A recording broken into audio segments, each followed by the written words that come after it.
I'm not sure how to begin, so let me start with two thank yous.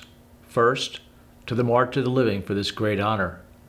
And second, and critically important, to Nathan Sharansky, a man who is known worldwide as someone who has dedicated his entire life to fighting anti-Semitism and all forms of discrimination, for presenting this great honor.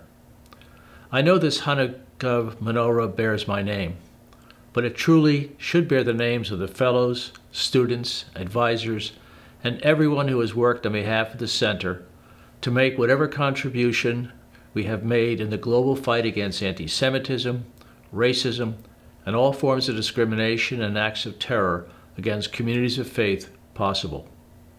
And on the top of the ladder stands the Center's Executive Director, John Farmer, without whose vision, guidance, and hands-on direction, the Center would not be where it is today, nor would it have been able to accomplish whatever we have been able to accomplish over the past 6 or 7 years. I also want to take this opportunity to say that it is not just me who should be here tonight.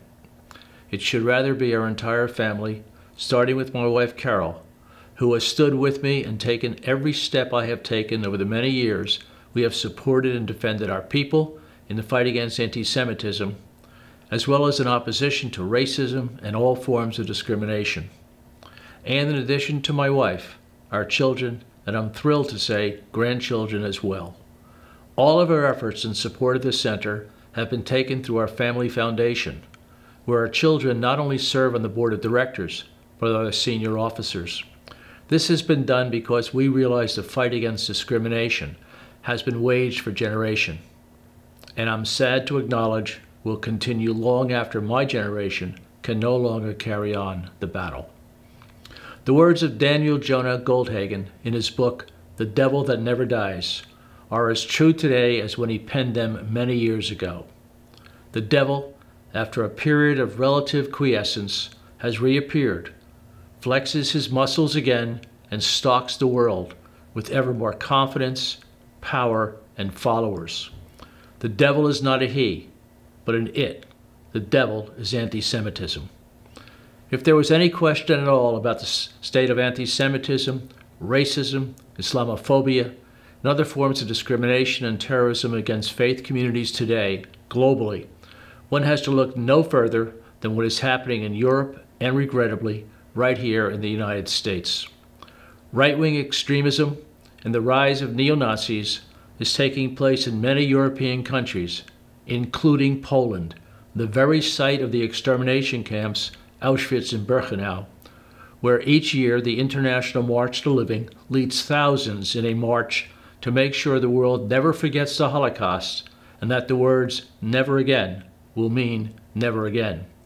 Yet it is this country's government that has been trying to enact laws that would exonerate the Polish nation from all forms of complicity in the horrors of the Holocaust, despite the reality that such acts occurred. But we do not have to look beyond our own national borders to see the evidence of Goldhagen's prophecy. The massacre of Jewish worshippers in a Pittsburgh synagogue, the discrimination against blacks in many parts of our nation continues, despite having ended our history of slavery approximately 200 years ago, discrimination that was blatantly shown by the use of troops to break up a peaceful demonstration in our nation's capital. The marches and threats against a rabbi and her children by right-wing extremists in Montana. The banning of Muslim immigration into our country. The support of the neo-Nazi marchers in Charlottesville with the words from our then president that there are good people on both sides. And if anything could chill one to the bone, it is the intent of the government of Texas to require educators to teach children that there is another side to the horror of the Holocaust. There is no other side to the murder by the Nazis of 6 million Jews and millions of others. We should all be thankful that General Eisenhower had the foresight to tell the troops, "Film it all," as the concentration camps were being liberated at the end of World War II, so that no one will ever be able to question the horror that actually happened. The March has chosen a Hanukkah lamp for this honor on this Kristallnacht remembrance. Illumination is the perfect way to show the world the horror of this night, about 80 years ago, which ushered in the Holocaust. Saying this brings to mind the words of the song Light Our Candle by Peter Yarrow, written almost 40 years ago. What is the memory that's valued so highly that we keep it alive in that flame?